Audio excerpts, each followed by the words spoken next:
welcome. We are back. The Takeover. Your boy Ty and Cassie. We here Tuesday night, June 25th, one day shy of my great-grandmother's birthday. Happy early birthday, great-grandma. Happy early birthday to her. We hope you are resting in peace, looking over us, I should say. But yeah, welcome to the show. Welcome to the program. As we always say, make sure you like, share, subscribe. Progressively Becoming Studios. That is on YouTube. That's on Instagram. Facebook. We all know that Facebook. We're getting Facebook popping. We got some cool stuff going on this week. We have a really exciting and jam-packed weekend. But before we get into that, make sure that you guys are tuning in for morning devotions. You guys already know every Thursday at 6 a.m. we have a time of prayer. So make sure that you're setting your alarms and joining us for that this Thursday. And then this weekend, like we were just mentioning, is a super weekend. We have so many things happening. We are officially having our first in-person exchange at our permanent location in Camden, New Jersey, and we're so excited. Oh, it's gonna be a good time, man. We're gonna have to have the whole cutting of the ribbon. Oh, all the pomp and circumstances that is necessary, because they've been working hard on this project. It's been a journey for sure. Don't let it fool you. So when you see the new space, it's gonna look grandeur, but don't let them fool you. They didn't pay people and contractors to come in and just do the whole thing. They were in there grinding. They were on their hands and knees putting that work in. So, shout out to Pastor Jamel and Lakeisha for having this dream become realized. And this is just step one of what is going to be a beautiful, successful endeavor. So I'm very proud of them. I'm excited to be in attendance. This is going to be fun, man. Make sure you're there too. And if you can't be there for whatever reason, we're letting you know in advance. We've been letting you know. So if you are able to make it, all the information is on Instagram. This weekend specifically is going to be just really busy. So we have something going on Saturday, an outreach event. We're going to be giving away lots of clothing items, and we're going to have like a food pantry situation happening. Some other places are going to be sponsoring. And so for all the information, make sure that you're visiting our social media accounts and just coming out. All the times you're there. And then on Sunday morning for our official in-person exchange, it's going to be at 10 a.m. Not our typical 9 a.m., but it'll be at 10. So we're excited, and just show up and show out, okay? There's beauty in the journey. There are going to be some ups and some downs. There's going to be some turmoil. There are a lot of things happening behind the scenes that you might not necessarily be privy to, but understand that your prayers are very, very necessary, right? Yeah. Like, continue to keep us in prayer, this ministry, as we try our best to deliver what God has in store. So, like I said, I'm looking forward to it. This has been a long time coming. Opening up your own church is kind of wild. Mm-hmm. Like, I can't even imagine. So if we're feeling anxious on this side, imagine them. Just imagine how they're feeling. Yeah. So that's gonna be fun. So make sure you guys tune in, lock in. Sunday morning, 10 a.m. Mm-hmm. Or 10 a.m., 10:05. You know, us black people in the black church, we can start a little bit late, but we're gonna be there up and popping. So looking forward to doing that. I guess we got to start the program today. We've got, in about 48 hours, the first installment of the presidential debate between President Biden, and the former president, Donald Trump. And I guess I'm just trying to figure out if there's buzz surrounding this. Like, are people actually interested? Because, like, we're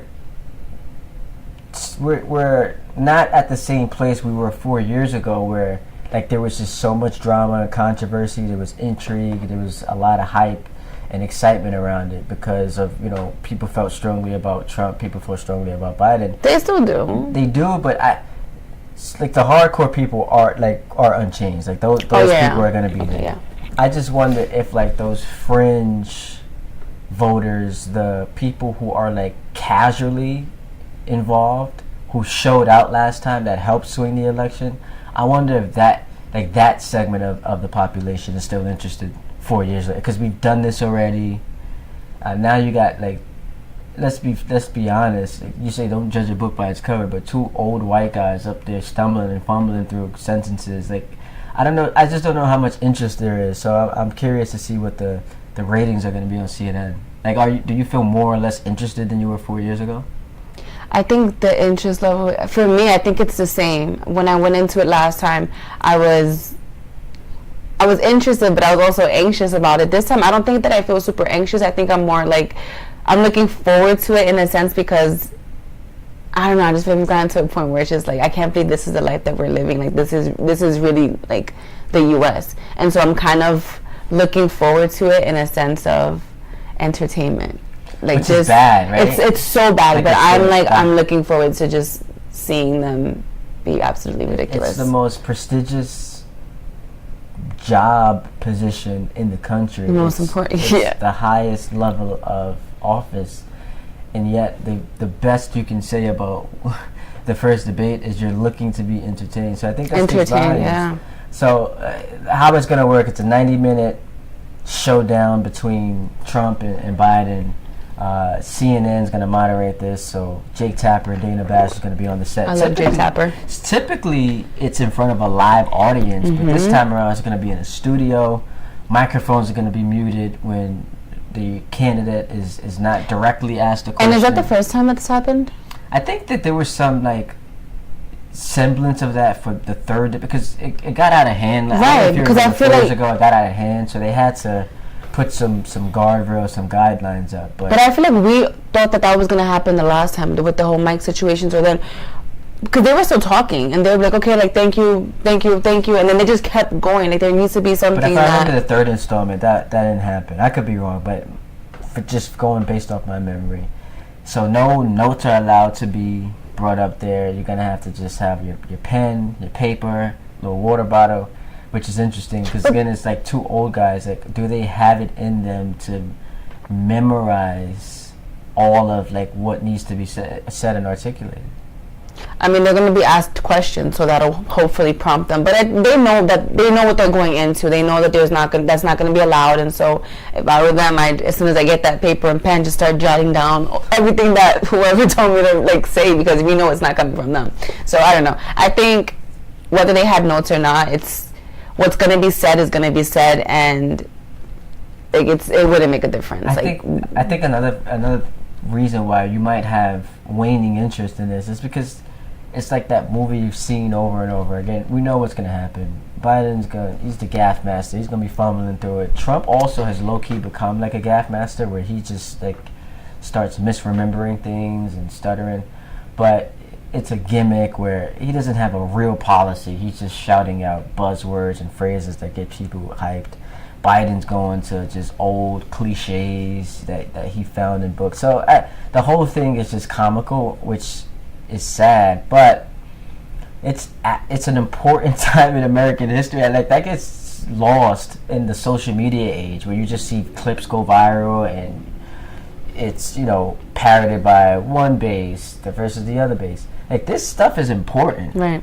And we should be invested. We should be interested. We should be locked in. And look, Cassie and I don't feel it's necessary to, sit up here and talk about who we're voting for or not voting for. Like, no one cares about that. I just think because it's 2 days away and there should be more of an urgency. Like, I just thought it was noteworthy. Like, it's just not what it should be cracked up. Let us know in the comments if you're going to be watching the presidential if you're going to be watching. And what are you looking forward to? What are you looking for? What do you want to hear from these candidates? Because a lot of it just comes down to, like, regurgitated.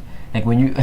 It brings us back to, like... Yeah, I ran for president in middle school, and I thought I was doing something. I was in 6th grade, and I was making all these promises. We're about to have vending machines. We're going to have better lunch and no homework. No school on Fridays. And I won. Me and one of my friends, we ended up running, and we won the cash in on those promises? We literally did nothing. We did nothing. We just had the title, and it was like it's just one of those popularity contests. Yeah. It's like...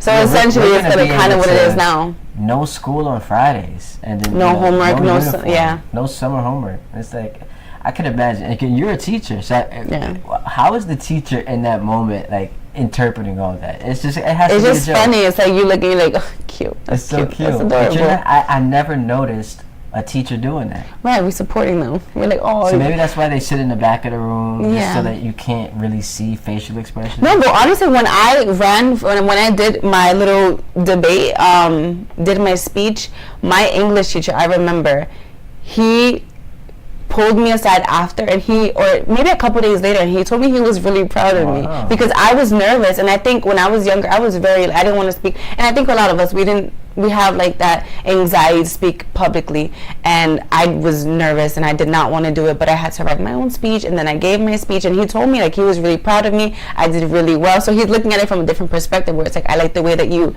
said this, like you formatted the sentences, the writing and all that, and like the way you compose yourself, like as opposed to like what I actually was saying. You can look at it from an academic standpoint. They're looking at it more process and strategy, delivery, performance. Like even though what you're promising isn't possible, I like your thought process on it, you know. And I like your conviction about it. Exactly. The way you're the delivery.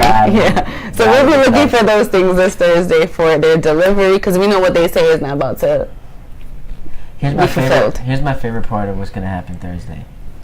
It's the fact that, and we just found this out right before the show, the way they determine podium position and who gets to go last via coin toss. Yeah. So all my football fans out there, that just kind of, by the way, 11 Sundays until football season, which, you know, it's pretty noteworthy.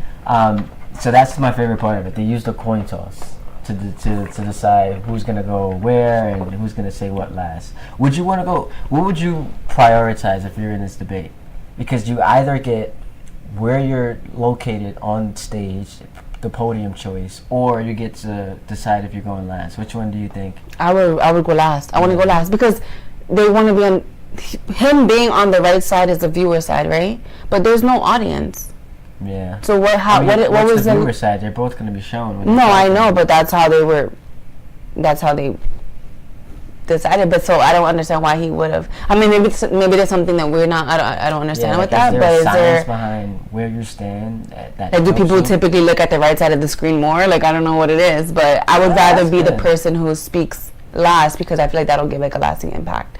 And then be the last person. Closing arguments in the courtroom. Kind of end with a bang. Yeah, it's the prosecution and then it's the defense. And drop the mic. Yeah, so that's gonna happen Thursday. If you guys are tuning in again, put it in the comments whether or not you're interested. I guess the more curious thing is how I started this.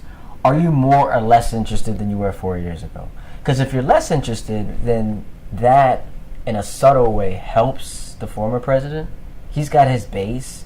The reason why Biden won in 2020 was because he was able to rally so many other people who didn't necessarily find themselves like invested in politics. You know, Milwaukee, you know, Atlanta, Philadelphia, like those cities had big turnouts that helped him win this election. So if he loses that base, then that's going to ultimately affect him. But yeah, if you're someone who's more or less interested, you know, feeling one way or the other, let us know in the comments. Another thing that happened last week was, and I was glued to the sofa because I'm a big hip hop fan, and you know, Kendrick Lamar and Drake, two of the biggest hip hop artists on the planet, have been for the last, let's call it 6 to 8 weeks, involved in this like what you call rap beef. So they've been going at each other, putting songs out, and it's really like caught some steam.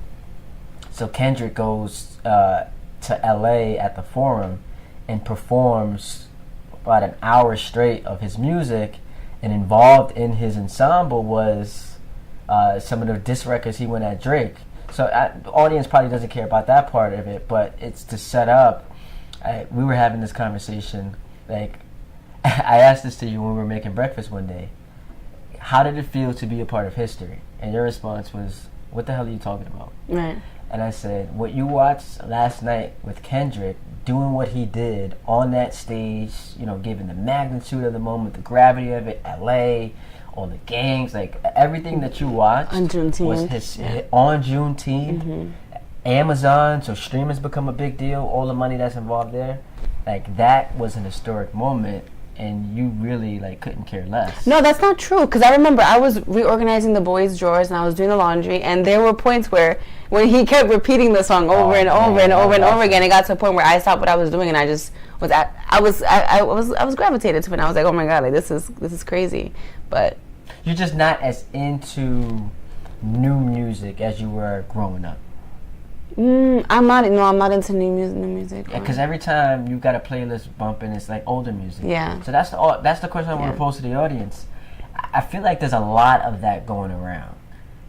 When you pose the question, what music do you listen to? Mm-hmm. And the answer, I mean, pretty much, I don't want to say all the time, but majority of the time from the people I talk to who are older say, oh, I'm about that old school. 90s hip-hop and R&B, early 2000s, like that's pretty much the answer. And I just wonder why, like, that was the cutoff point for you. What happened over the last 2 decades that this music isn't resonating or registering as much as it did before? For me, that's not the case. Yeah, you like the new music. I mean, I'm always going to have... And I think it also depends on who it is. Because if Usher was to drop more music now, I would be into it. But not as much as I was before. Exactly. I think there's a certain, like a pull to it almost. Like you feel a connection to it because it gets memories. And then so now when you listen to those types of songs and that music, like it brings you back to that place. I remember these were the good old days. But is there something sonically that changed? Is there something content-wise that changed? That's the thing, that you can tell music from the 90s and 2000s versus today's music, for sure. I think also oversaturation might have come into play, where that it's never been easier to make music because of streaming, because of the TikToks and back then it was like the studios, the SoundClouds. Like, so back then you had to really drop a CD, and that's what you were able to kind of flush out bad quality. Yeah, not anybody could do it. Yeah, I could come out with low rhythm low rap. Like, come on, like that's not. Yeah. That's not hip hop. So I want to know from you guys, like, what is it about music nowadays that's just not ringing off the same for you? Unless it does ring off for you, like, do you prefer music now, or do you prefer the music back in the 90s, 2000s? Like, which side are you on? And if you had to pick one period, one genre, I'm like, yo, you could play this for the rest of your life. What's that discography looking like? You could say 90s R&B. Mine is 2000s or R&B. 90s hip hop. Mm-hmm. Early 2000s, what? Hip hop or R&B? Both. No, I said you got to pick one. Hip hop, R&B, I kind of mix them into one. Well, also, so you're separate, like rap. No, I'm not doing rap. So what's the difference? Like, so what's the difference between hip hop and rap? Hip hop is all under the same umbrella. Okay, fine. Then I'm just gonna go with hip hop and R&B. But hip hop, it's hip hop, and then under that umbrella is like R&B subgenres. Is R&B one of those? Yeah. Okay, so then hip hop. But you gotta pick. I was saying pick one. It's either R&B or rap. Oh, R&B. Okay, so just I wasn't understanding that question. Yeah, so curious to see what you guys gotta say. For me, that's tough. I may have to go early 2000s rap. Really? Yeah, Jay-Z. Okay. Nas, 50. Like 50 came after, obviously, but when I really got into Jay-Z and Nas was 2000, 2001. 50 starts ringing off. You had DMX come through. So yeah, that was it for me. G-Unit. I was a big G-Unit fan. Dipset. Did you have the sneakers? I did have some. I had pink and white ones. I had some G-Units. So I still love it though. It's like still at my core. So would you pick that over today's music? Yeah, because there's always and this happens in sports too for me. Like nostalgia. Exactly. Is a hell of a drug. Yeah, I think that's what it is. When I said before, connection. It's always gonna add like a different layer to the conversation when you talk about like preference. Because like you said, it reminds you of certain events that might have transpired, or like makes you feel good. When I first fell in love with music, it was this. Okay. And that's always Brown Sugar. Shout out movie Brown Sugar. July 4th coming up. Yep. Any special plans? Working. Love that. But same. Perfect. It's on a Thursday. Yeah, get off at 10 a.m. Yeah. So we do have some plans. We could definitely do something. How about the grift of the holiday falling on a Thursday? The grift is you take off Wednesday. The company's going to give you the Thursday and then subsequently the Friday. And for all the people who don't work weekends, now you're off till Monday. So Wednesday to Sunday, I guess would technically be Wednesday to Sunday.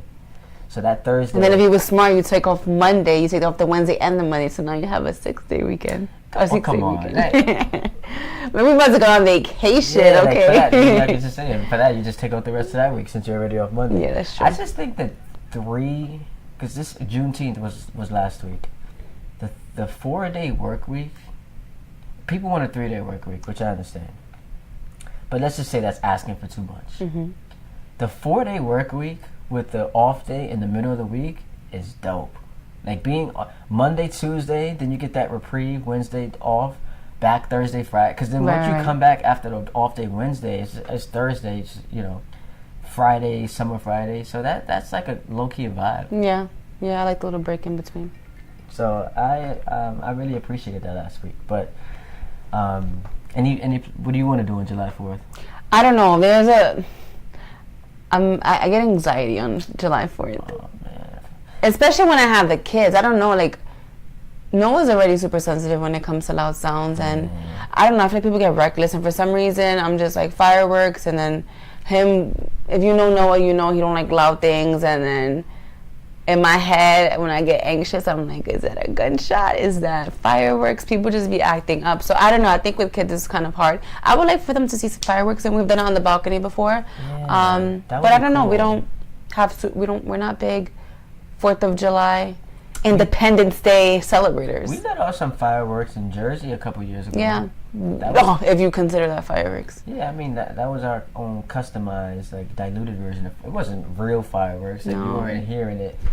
They weren't doing much. 2 miles away. Yeah, no. Even from us 50 feet away from you, it was cool. Not impressed. Fine. I have the footage. It was fine.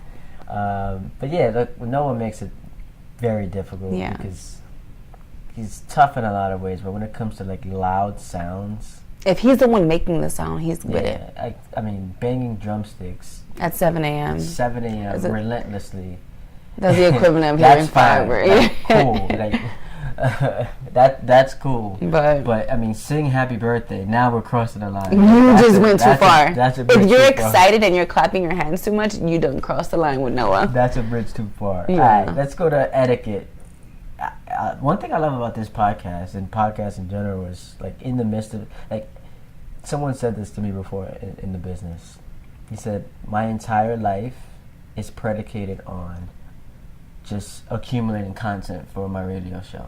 She's like, all day long, I'm just looking for opportunities to see what you can use. It just finds you. Like, when the best people in media, specifically when it comes to, like, radio and podcasts, not television. Television is a little bit of a different format. But it's just like constantly all day. It's like, this happened. All right, let me store that so I can talk about it. That's funny though, because we've done that in like more recent times. Ever since starting the takeover, we've done that, and we've said, oh wait, we could talk about that on our podcast. Put it in your notes, and so I'll go ahead and put it on my notes, and I'm like, okay, we're building content for that. But so that's actually true. So what landed in our notes was this umbrella of etiquette. Right. And there are so many different subdivisions and subtopics when it comes to etiquette. One of them is when you're at a social event, a social occasion. So this could be a brunch, a barbecue, any kind of party. Should the person hosting be the one that introduces the stranger, or is it incumbent upon you to introduce yourself? Now, I guess a caveat to this is, let's just kind of throw away, like, if we go somewhere together, we're a couple, so if I know the party, then I'm going to be the one to say, hey, this is my wife Cassie, and then vice versa. So let's just eliminate that. Let's just say, she pulls up to a barbecue and there's just people there. Is it on her to introduce herself, or should the host of said barbecue now greet her and then take her around? What do you think? Okay, so I think as a grown person, I think introduce yourself. Like, I don't think that the person hosting needs to introduce you to everyone because they already got a lot going on, right? They're trying to make sure that everybody's good. Like, there's barbecue here. We got to give somebody a little drink. Like, there's just so much going on, the music. And so I don't think that you should add that pressure to them to have to introduce you to someone else. I feel like we're all grown. You come in somewhere into any kind of social setting, like, just say, hey. It doesn't have to be anything bigger than that. Hey, my name is Cassie. How are you? That's it. Or even just wave, just to show some type of, etiquette. Like, you're not going to be rude. But I don't think that you have to introduce anyone to anyone. I think there are specific situations. Like, let's say, when we had the barbecue, when this conversation came up, like, my mom comes over. If she knows someone who's hosting the party but doesn't know a specific individual there, girl, you on your own. Just introduce yourself. My favorite part is the roll call. It's like, oh, hi, I'm Ashley, I'm Liz, I'm Zach, I'm Ralph. Like, first of all, once we get 3 names deep, I'm not remembering anybody. So you're just like, hey, I'm Cassie, nice to meet you guys. I'm saying, I understand, like, it's formal, like, you say your name, but there's like once we get to like I said, 3, and now we still got 5 more names to go, there's like a 0% chance I'm. You've never been good with names anyway, so now it's just like it's like I can remember a Mike and a John, a John, like John and Mike, great. We start going 8, 9, 10 deep, just forget about it. Yeah, just forget about it. So I tend to agree with you when it comes to. Like, it should be, the onus is on you. You're coming into this territory. Like, that's on you. Just say, hey, yo, I'm Ty. Nice to meet you guys. Go around. Then you might get the roll call. But then the host is always going to feel like that responsibility is on them. Because there's always that, like, awkward energy once you walk into somewhere and, like, you're not familiar with, like, the immediate faces you see. Yeah. So if there's no familiar faces, then maybe the host... If you only know the host, then maybe, But if there's other familiar faces there, like your aunt's there, or like a friend that whatever. If you know at least one other person other than the host, introduce yourself. What if you only know one person, but that one person right now like has their back turned? Then go up to them. So walk past everyone. Yeah, go to a familiar face, or just. It doesn't hurt to just. You're okay to just. Because then that comes across as a touch bit too rude, like.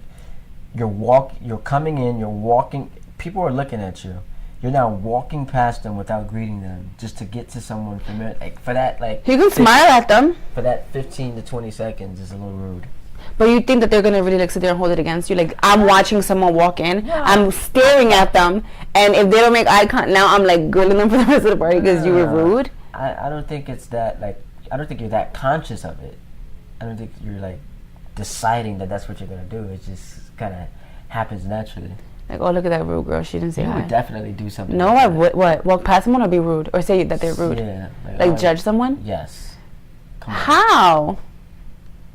What do you mean? If someone comes to a barbecue and I don't know them and I didn't see that they came to say hi to me, I was going to be like, ew? No, okay, but let's rewind. Are you going to pretend that you're not someone who's judgmental? When it comes to all judgmental in some way. Interactions. You're going to say that you're not someone who's judgmental. And so, no, you have to give me an example because I'm about to claim that if I don't agree with it. If I really am that way, then I'll agree to it. So, give me an example. Do examples exist where you can be someone who, in a social gathering, is judgmental?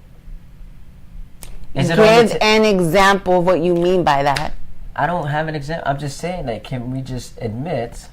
I don't have a specific example that comes to mind, but on the table is. This happened at a social event, and I judged the person for it.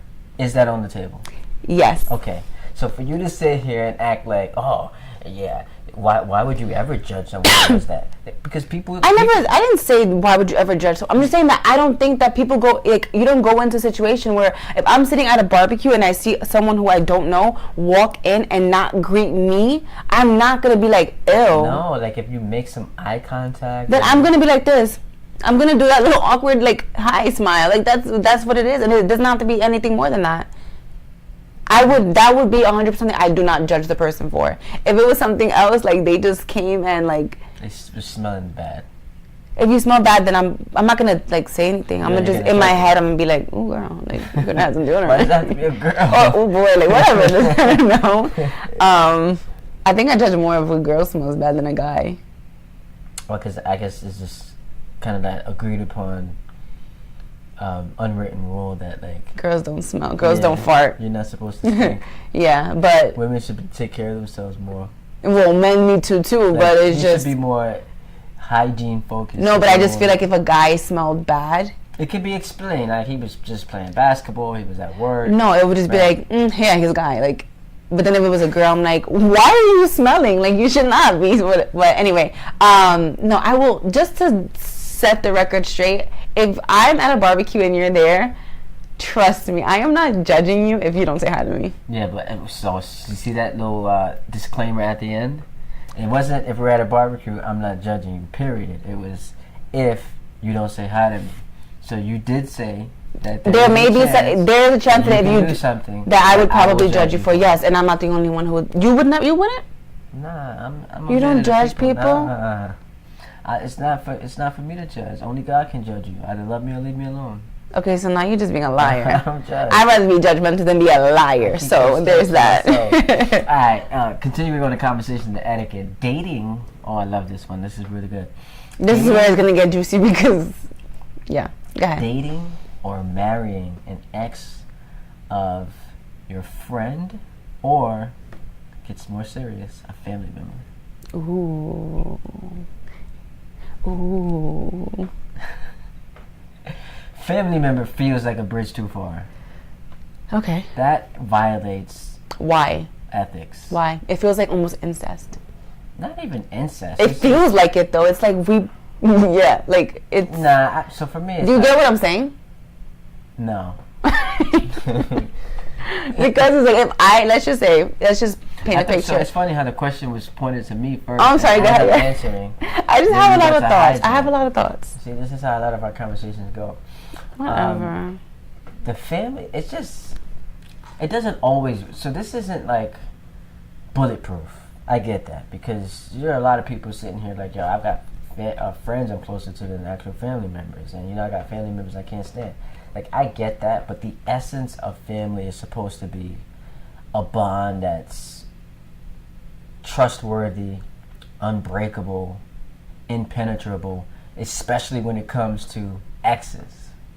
Like, I should not be allowed to pretend Tyler's, 28. Mm-hmm.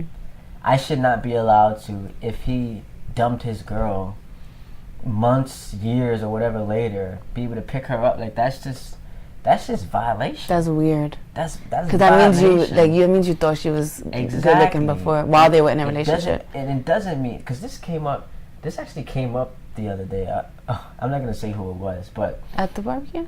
No. I was hosting a show, and I was talking through something about how this guy, his wife died of cancer, and then the very next year, he got remarried. I know someone who did that too.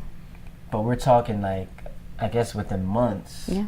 But then that opens the door to like, were you already interested in this person? But that's just a whole other. Or like what was happening in the marriage? Maybe they already had a failed marriage and like they were just together because he was dying, but they were just there was a loyalty there, and so that did us part.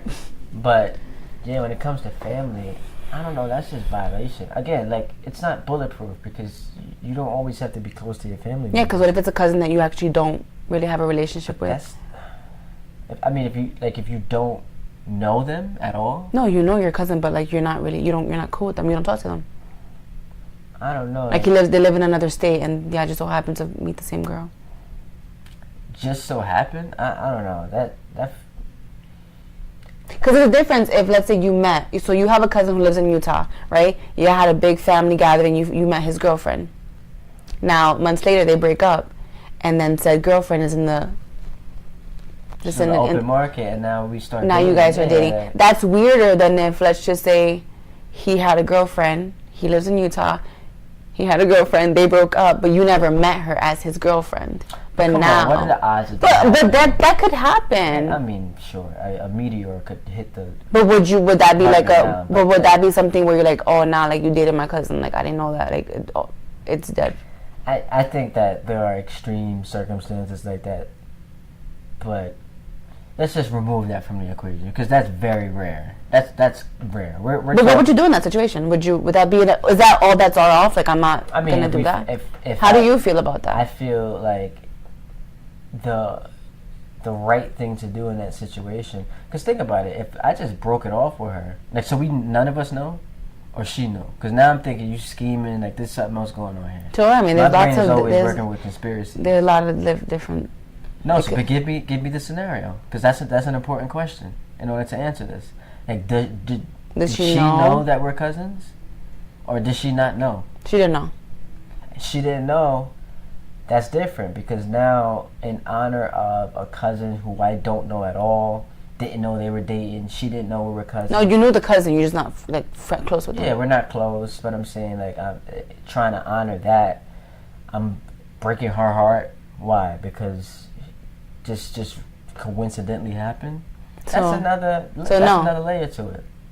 I think if we're serious about each other and we can check all the boxes, like I just said, you didn't know, which I'm gonna be skeptical about for a while. It took me a while to get over that.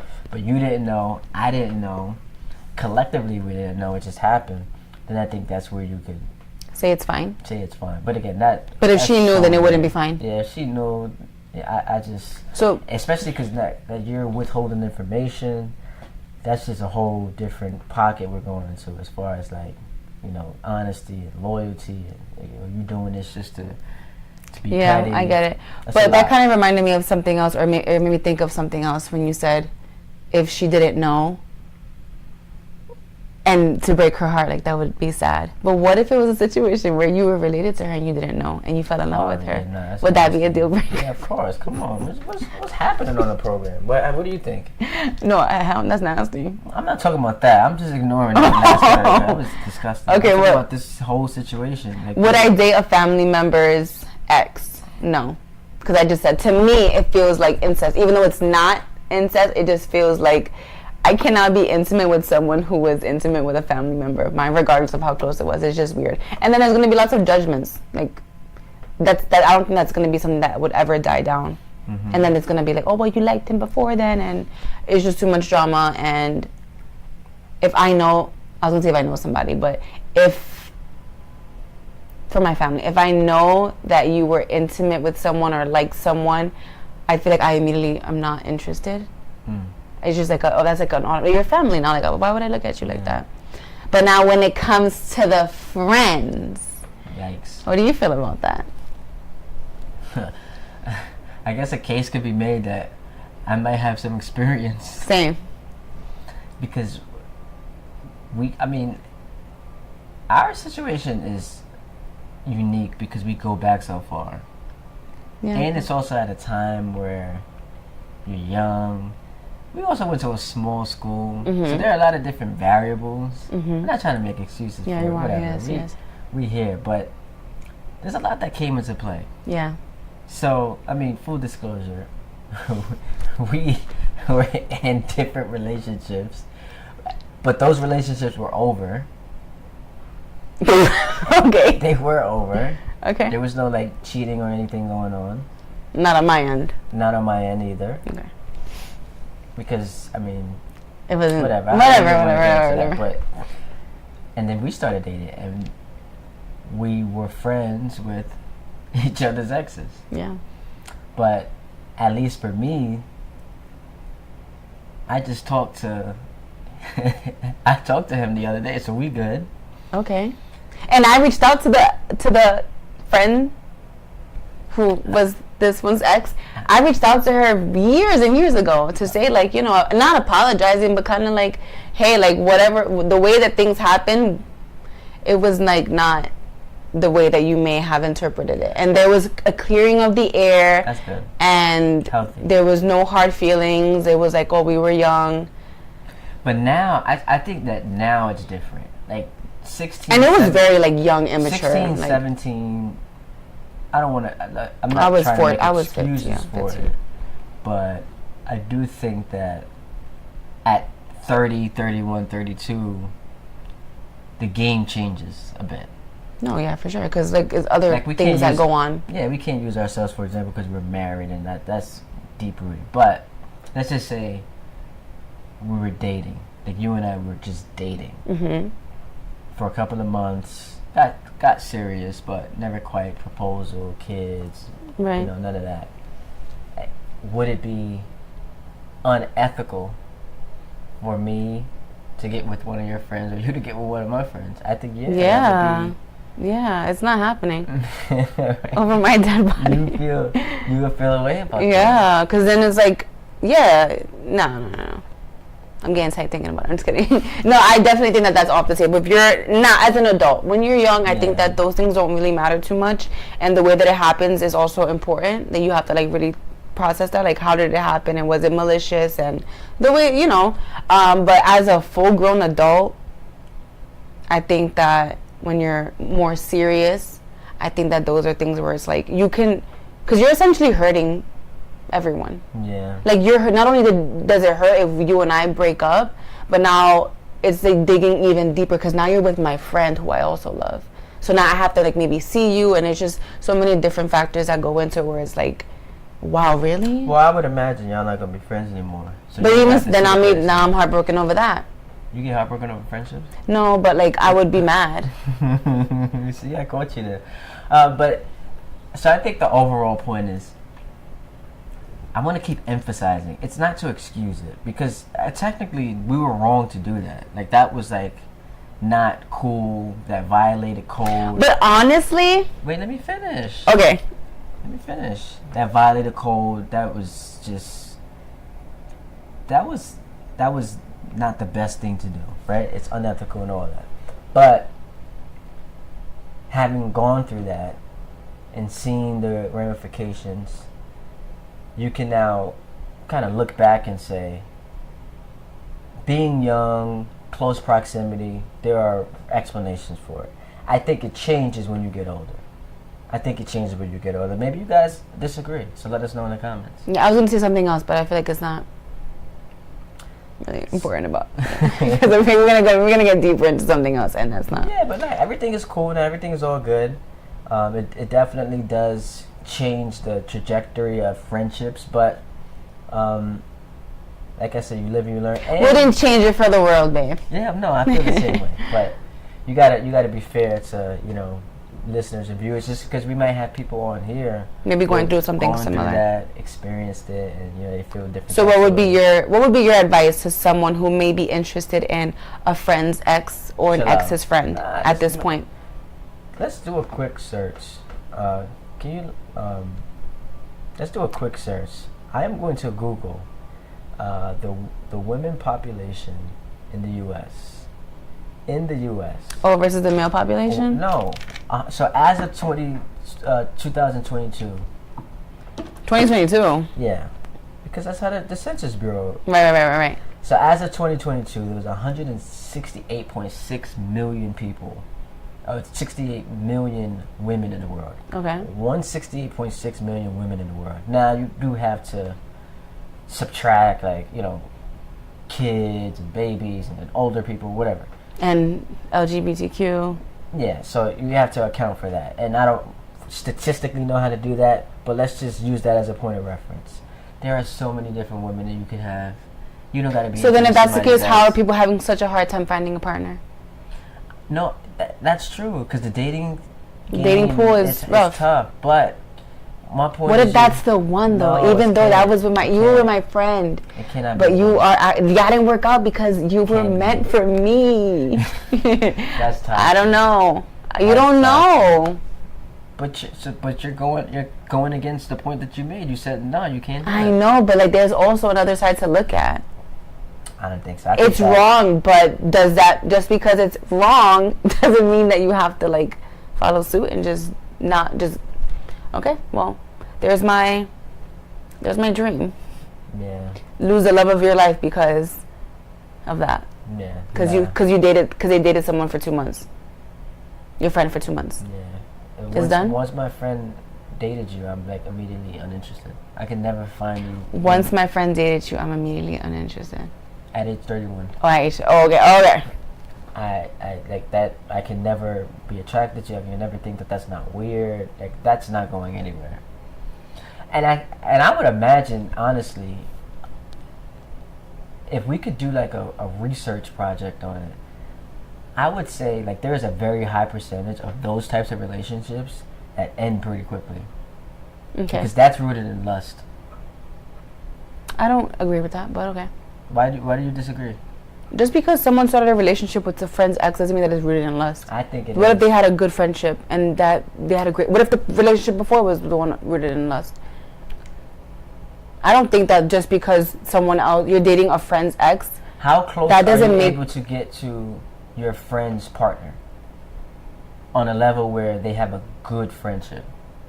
If you're in a group... Like a group? Yeah, but you're not getting that close to them where you could... see them on that Well, you've level. had female best friends who've had partners. Yeah, but you're not getting that. I'm saying at this age now, you're not getting that close to them. Where you Everyone is different. I think that I think that we're looking at it from the way we think, and there's an attraction there. They break up, and now all of a sudden you can act on that attraction, and it's not lasting. It's not lasting long. I could be wrong, but I'm saying based on my unscientific analysis. So you think that it's just rooted in how someone looks? I shouldn't say all. Maybe that's just a man thing, because I don't think that that's what it is for women. Percentage. I didn't say all. I said a high percentage. A very high percentage of those relationships, I think, fail. From a man's perspective. And maybe it's not failing just because of that part of it. It's just failing because there's so many that's tough. That's contentious. There's a lot you got to overcome. Yeah. So there are a lot of battles there. The last one we have as far as etiquette: traveling out of state, out the country, for a wedding that obviously requires you to spend an exorbitant amount of money, or money that you didn't want to spend. Do you give a gift? We've been to a couple of these, and each time we've given a gift. Yeah, because we have class. I'm just kidding. We are the type of people that if we go to a wedding, regardless of whether or not it's here, out of the state, out of the country, or I don't know yet, but we're giving gifts just because that's just what it is. But do you have to? Is it required? Because you can talk about the wedding we went to. Also, this is actually pretty cool. Yeah. And it's the argument for giving a gift because you never know where it's going. So we just went to a wedding, one of my close friends, and we knew going into it, like there was, I'm not trying to, how do I phrase this correctly? There was no amount of money we could conceivably give to them that was going to be of significance, just based on like where they are in life, right? Collectively as a couple. So we just did what we, and I think we kind of upped it overboard. We went overboard. Yeah. We did what we normally would do plus some, right? Yeah. And so my friend tells me, but also in addition to that, what's also important, not only did the amount that we gave wouldn't have mattered to them because of who they are, but they were also very specific saying that they do not want anyone to give any gift at all. So we traveled out of the state. They were like, we understand what's going on, like the situation for everyone. No one bring a gift. And we tried like hell to give this card to them, wouldn't accept it, and then we found a way to circumvent that, got the gift. So then my boy tells me, he's like, I got a really cool story for you the next time we're in person, or the next time we get a chance to chat about what happened to your gift. He's like, first of all, very generous, told you guys not to do it, but that was awfully kind. We really appreciated it. So then when we finally get to have that conversation, he says that him and his wife found the church that they attended when they were growing up in the city that we were in, a church that helped them out tremendously, had a lot of love for them, and they were inclined to go to that church, take the amount of money we gave them, and bless the church with it as like an offering. So that's the argument for giving gifts, because you never know where it's going to go and how it's going to bless someone. Now granted, the average person wasn't gonna watching this is not going to attend a wedding where the couple is in a position where they can just kind of pawn off. Yeah. I don't want to say pawn off, or in position where they can just give it away, right? Yeah. So I understand that part, but from a spiritual and emotional standpoint, you're like, man, like we really did something cool, like indirectly, but it was still really cool. Yeah, that weekend was just full of lots of like, yeah. Wow, God, look at you, Lots of finding ourselves in good situations, even though we didn't think that at first it was good. Right, yeah, and that's stories for a whole nother day. But that's definitely a reason why we would be like, you know what, no matter what, you should give a gift. But everyone has their own situations, and sometimes people are putting themselves in debt just to make a sacrifice to show up for other people that they love.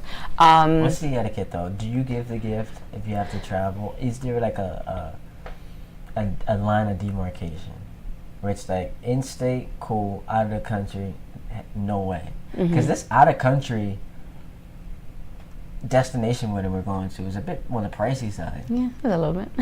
And it's the second of 3 weddings. Yeah, so and it's the day before another one that we got. Yeah. So I don't know. I guess you'll have to stay tuned and see who's getting what. The real answer: people need to stop getting married. No, don't say that. Just go to City Hall. I'm just kidding. Don't invite me. That's the real answer. No, I'm just kidding. It's a scam anyway. Like, you could just kind of do it on. We don't have to have a big party. No. Feeding people. No, it's not important. Who don't even give gifts. Or it could be like, welcome to the wedding. How much are you giving? We'll determine what you're getting out of this party. Yeah, you gotta when you go online to the link and RSVP, you have to put the dollar amount of and you have to actually put your card number in order for you to decide. We'll put the hold on your account. Yes. You swipe, you put the hold on your account. That hold gets taken off when we actually get in possession the cash. And then you can come in. Then you can celebrate me, okay? But no, I think. I guess it depends on everyone's situation. If you got it, sure, but I say just give a little something, even to show that you. I don't know. I don't know. A token, like we say, we're gonna end up giving. No, we are. We're just trolling right now. But it's just hard. like, do we have to? Like, what's the etiquette on that? I'm going all the way to Mexico to celebrate your wedding. It's like a mandate. I have to go. And you don't have to go. Yeah, I mean, yes, you do. I'm in a position where I have to go. Are you like, are you marrying the couple? Are you the officiant? No? I'm very close friends with the couple. And we have to be there. This will be held against us the rest of our lives. And, yeah, like, you're just so conditioned to be... Generous. Yeah. So we say... Traveling out of the state or country for a wedding, do you give a gift? Yes. I have a topic that randomly just was bestowed on me. What's that? It's news. It's actually in the news, and I just remembered it. And I don't even think that we can fully flush it out here, but in Louisiana, there's something happening that's really controversial, and it's that schools are now putting up the 10 Commandments in classrooms. So why is it controversial, you ask? Well, the right at least like to, they like to make themselves out to be of the church and, rooted in Christianity because that's America's religion. But people on the left feel like it's disingenuous, but 2, it's also going against being inclusive. Because if we're going to put the 10 Commandments up there, shouldn't we do that for Judaism? And shouldn't we do that for Islam and Buddha? Like, we have so many different religions in this country. I didn't know that, actually. Why is it that we are just choosing Christianity and putting that? So I just think that that's an interesting conversation, and maybe one that we can get into next time. But also, didn't they take away the Pledge of Allegiance? Or in some schools, they took away the pledge. That was a thing too. So why took away the pledge and now decide to go put this up? I don't know if they took it away or if they just stopped making it like a mandatory thing. Stop making it mandatory, and then there was also that like under God, like not saying God, because but then that kind of goes against what they're trying to do now with the with the Ten No, but Commandments. those are different parties. Those are different segments of people. We're not all like one, monolithic group, which is what makes like conversations like this so fascinating. Because like us, being a part of this ministry, we can feel one way, but we also have to look at it from the standpoint of there are other people who aren't Christians, and how would they feel about that? So, I don't know, what do you guys think as we sit here and ponder a topic that we're just touching the surface? It's like when the food is done, let me just get a wing. I'll eat later. I just want to have one bite of chicken. Just a little taste. I have one bite of chicken, and then later on, we'll do the full meal. Yeah. But yes, that I think that's pretty interesting, and we'll see that come up. You're going to see a lot of, and this is what I really can't stand. Just people are like bad actors, and they use the church as a prop when it comes to like political conversations. So all of a sudden, we're holding Bibles and doing all this. That's going to happen as we get closer to November 5th. Yeah. We've got some announcements. Thursday morning devotions. What else we got? We talked about in the beginning. We had a But morning devotion. There were people who didn't tune in to the very beginning. You didn't know how podcasting works. Morning devotions this Thursday at 6 a.m. Send any prayers to our website. This weekend we have our super weekend for our official launch of our Camden, New Jersey location, permanent location, the Place of Exchange Worship Center. This Saturday, the 29th, we're going to be having an outreach event. All the times, I don't know off the top of my head, but it will be posted on social media. Lots of things happening. We're going to have food pantry. We'll have some giving away clothing. Some clothes. Yeah, we're giving away some clothes. And just a whole bunch of resources for people out there. So just make sure that you come and you show out. And then we'll see you guys on Sunday at 10 a.m. for our official. Now, when you say clothes, is it clothes or clothes? Clothes. Do you say that every single time? Every time. Be honest. No, I don't. So you say clothes, like I say clothes. as if it's spelled Clothes. C-L-O-S-E. Yeah. Clothes. What are some like words that people pronounce incorrectly? Specific. Specifically, what's the other one we were Supposedly. talking about? Supposedly. We got some viewers actually who can't figure We're out. about to call you out. Can't quite figure out how to pronounce supposedly. Supposed. A lot of people say supposedly. Like, no, it's supposedly. Or supposedly. A lot of Dominicans. Come on, what do you say? It's one of them Dominicans and Hispanics, but a lot of them do, because the B and the V or D, like a lot of them kind of all mesh when you say things in Spanish. So that is why I am not racist. All right, on that note, it might be the last thing y'all hear from us. We might just see him by himself next time. Be like, she has to go. Getting canceled out here, losing sponsorships, advertising dollars. Because once you start hitting that money, the church just lost. The church can't afford to be losing advertisers already. They're going to have to take us off, man. We see y'all next time. All right, bye.